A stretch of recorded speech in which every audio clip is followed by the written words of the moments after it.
శ్రీ గురుభ్యో నమ. ఓం నమో భగవతే వాసుదేవాయ. భగవద్గీత 10వ అధ్యాయం విభూతి యోగము నుండి ఈవేళ మనం 17వ శ్లోకాన్ని పవిత్రాత్మ స్వరూపులమై పరిశీలన చేసుకుందాం. కథం విద్యామహం యోగిన్ త్వాం సదా పరిచింతయన్ ఖేషు ఖేషు చ భావేషు చింత్యోసి భగవన్మయా.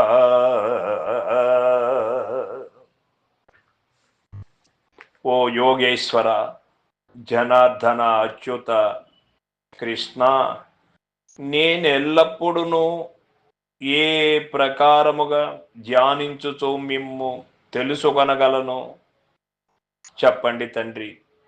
ఏమి చేస్తే మిమ్మల్ని నేను క్షుణ్ణంగా తెలుసుకోగలను? కావున ఆ సత్యాన్ని మాకు తెలియచేయండి ప్రభు.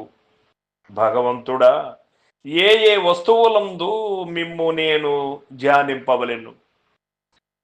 సర్వము నిండి మీరే ఉన్నారు, అయినా నేను నిమిత్త మాత్రుణ్ణి కదా. నేను ఒక లిమిటెడ్ ఉన్నవాణ్ణి కదా. కావున నేను ఎక్కడో ఒక్క చోట మాత్రమే నేను ఉండగలను. నే ఉన్న చోటే నే ఉండగలను. ఈ ప్రపంచం కనపడే ప్రదేశం ఎంతవరకు ఉన్నది, నేను ఎంతవరకు తిరిగితే అంతవరకు ఉంటుంది భూప్రపంచం. కానీ నా పరిధి అది కాదు కదా తండ్రి. నేను ఎక్కడ ఉన్నానో అక్కడ ఏ పరమాత్మ మీ యొక్క స్వరూపం ఏ వస్తువులందు విస్తృతంగా ఉన్నదో అది నాకు తెలియజేయండి ప్రభు అని ప్రాధేయపడుతూ ఉన్నారు అర్జునుల వారు. అతి సూక్ష్మమగు దైవతత్వము సామాన్యముగా జనులకు వెంటనే అనుభూతము కాదు. కనుక సాధకుడు ప్రారంభ స్థితి యందు తన మనస్సును ఒకానొక భగవత్ సంబంధమైన పవిత్ర వస్తువునందు లేక మూర్తి యందు కేంద్రీకరించి కొంతకాలము ధ్యానమునభ్యసింపవలయును. క్రమముగా చిత్తంకి ఏకాగ్రత కలిగి ఏకాగ్రతని సంపాదించిన మీదట నిరాకార నిర్గుణ తత్వమును గూర్చి విచారించవచ్చును.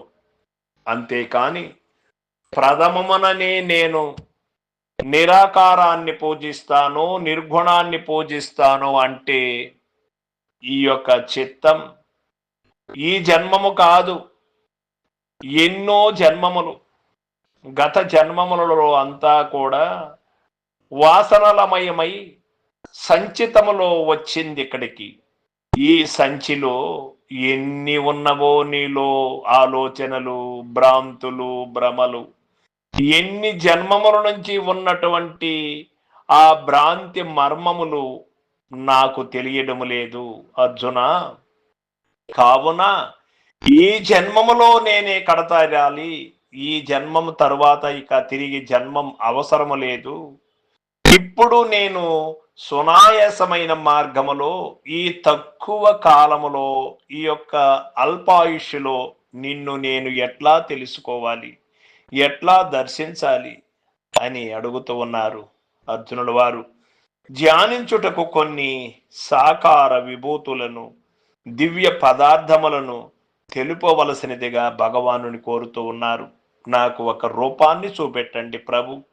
నేను ఏ రూపాన్ని ప్రార్థించాలి, ఏ రూపాన్ని ధ్యానించాలి, అది ఒక లిమిటెడ్ని నా ముందు తెలియజేయండి ప్రభు అని వేడుకొనుచున్నాడు.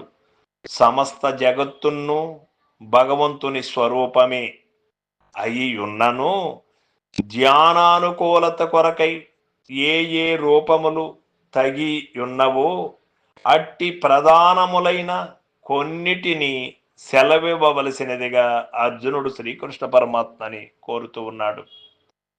మన యొక్క శరీరము అంతా కూడా మనకు అవసరమే.